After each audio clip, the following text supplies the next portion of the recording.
of the movie. Mamita is the cutest. Super.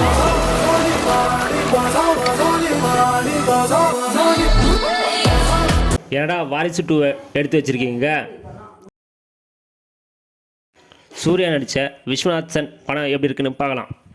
படத்தோட கதை என்னென்னா, சூர்யா ஒரு பிஸ்னஸ்மேனாகவும் அவருக்கு அம்மாவாக ராதிகா நடிச்சிருக்காங்க. ராதிகாவுக்கு சூர்யாவுக்கு கல்யாணம் பண்ணி பேரனும் பேத்தியை பார்க்கணுன்னு ஆசை. இதனால் வாடகை தாய் மூலமாக சூர்யா குழந்தை பெற்றுக்கிறாரு. இதுக்கப்புறம் என்னாச்சு, இதுதான் படத்தோட கதையே.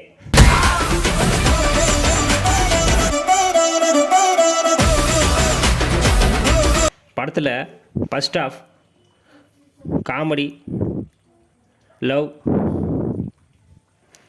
எமோஷ்னல்னு ஃபஸ்ட் ஆஃப் வந்து சூப்பராகவும், செகண்ட் ஆஃப் வந்து எமோஷ்னலாகவும் சீரியல் டைப்பாகவும் கொண்டு போய் முடிச்சிட்டாங்க. இந்த படத்தில் பாசிட்டிவ் என்னென்னா, ஃபஸ்ட்டு வந்து சூர்யாவில் ஸ்டார்டிங்கில் இன்ட்ரோஷன் ஒன்று வச்சுருப்பாங்க. கன் ஷூட்டிங்கில் கோல்டு மெடல் வாங்குற மாதிரி ஒரு சீனை வச்சுருப்பாங்க. அந்த சீனாக இருக்கட்டும், என் பையனுக்கு பிஸ்டல் ஷூட்டிங் கற்றுக் கொடுக்கணும், ஒலிம்பிக்கில் கோல்டு மெடல் வாங்கணும்.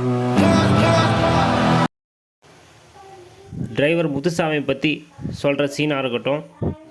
செகண்ட் ஹாஃபில் சூர்யா ஒரு இடத்துல எழுதுருவார். நம்மளை மாரியே இந்த சீனில் நம்மளை அழ வச்சுருவாங்க. அந்த பிஞ்சு உடம்புல ஃப்ளோ பெரிய ஆப்ரேஷன், யாராவது டோனர் கண்டுபிடிக்கலாமே, we can pay. இந்த படத்தில் டைலாக்கும் ரொம்ப நல்லாவே எழுதி வச்சுருப்பாங்க. குறிப்பாக காசு வாங்க கற்றுக் கொடுக்கும், ஆனால் கஷ்டம் வாழ கற்றுக் கொடுக்கும் சொல்கிற சீனாக இருக்கட்டும். ஜெயிக்கிற வரையும் நிற்கக்கூடாது, ஜெயிச்ச பின்னாடி அதை பற்றி பேசினே இருக்கக்கூடாது சொல்கிற சீனாக இருக்கட்டும். பணம் ஸ்டேட்டஸ் நமக்கு கௌரவமாக இருக்கலாம், ஆனால் கர்வமாக இருக்கக்கூடாது சொல்கிற சீனாக இருக்கட்டும். ரொம்ப நல்லாவே எடுத்து வச்சுருந்தாங்க. நம்மளோட பணம் ஸ்டேட்டஸ் எல்லாமே நமக்கு கௌரவமாக இருக்கணும், கர்வமாக இருக்கக்கூடாது. சூர்யா இதுவரையும் பார்க்காத ப்ளே பாயாகவும் நடிச்சிருந்தார். இதில் சூர்யா சீரியஸாகவும் கொஞ்சம் இடத்துல மட்டும்தான் ஸ்மைல் பண்ணுற மாதிரியும் இதுவரையும் பார்க்காத மாதிரியும் நடிச்சிருந்தார்.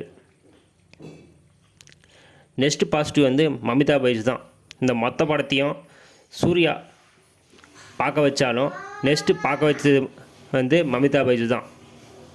மமிதா பைஜ் இல்லைன்னா இந்த மொத்த படத்தையும் பார்த்துருக்கவே முடியாது அளவுக்கு பெர்ஃபார்மன்ஸில் பின்னி படம் எடுத்துட்டாங்க. சொந்தக்கார பொண்ணு, மதர் சைடா ஃபாதர் சைடா? Baby side. ஒரு இடத்துல சூர்யா மமிதா பைஜுவை திட்டிடுவார். அதுக்கு மமிதா பைஜு சாரி சொல்கிற வைக்கிற சீனாக இருக்கட்டும். மமிதா பைஜு ஒரு சாங்கை ஒன்று பாடுவாங்க. அந்த சாங்காக இருக்கட்டும்.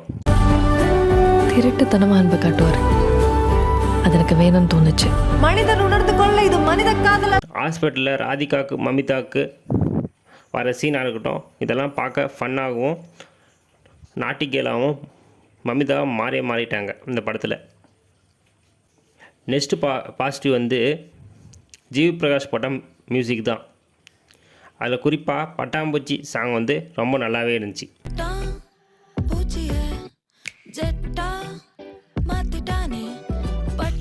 இந்த படத்தில் பாசிட்டிவ் எல்லாம் சொல்லிட்டேன். நெகட்டிவ் பற்றி பார்க்கலாம். ஃபஸ்ட்டு நெகட்டிவ் என்னென்னா டியூரேஷன் தான். இந்த படம் 2.5 மணி நேரம் கிட்ட ஓடுது, ஆனால் 3 மணி நேரம் படம் ஓடின மாதிரி ஃபீலை தருது. ஃபஸ்ட் ஹாஃபும் சரி, செகண்ட் ஹாஃபும் சரி, ஃபைட் சீக்வன்ஸை வேணும்னே வச்சுருக்காங்க.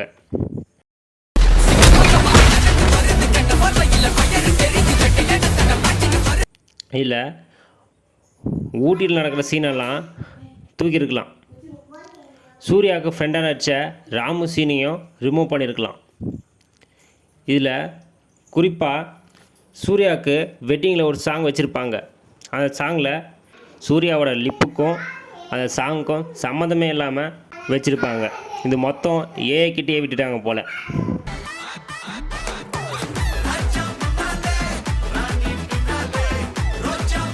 இந்த மொத்தத்தில் இந்த படம் ஃபேமிலி ஆடியன்ஸ் கண்டிப்பாக இந்த படம் சாட்டிஸ்ஃபை பண்ணும். ஃபஸ்ட் ஹாஃப் வந்து சூப்பராகவும், செகண்ட் ஹாஃப் வந்து சீரியல் மாதிரியும் எடுத்து வச்சுருக்காங்க. ஓவராலாக இந்த படம் வந்து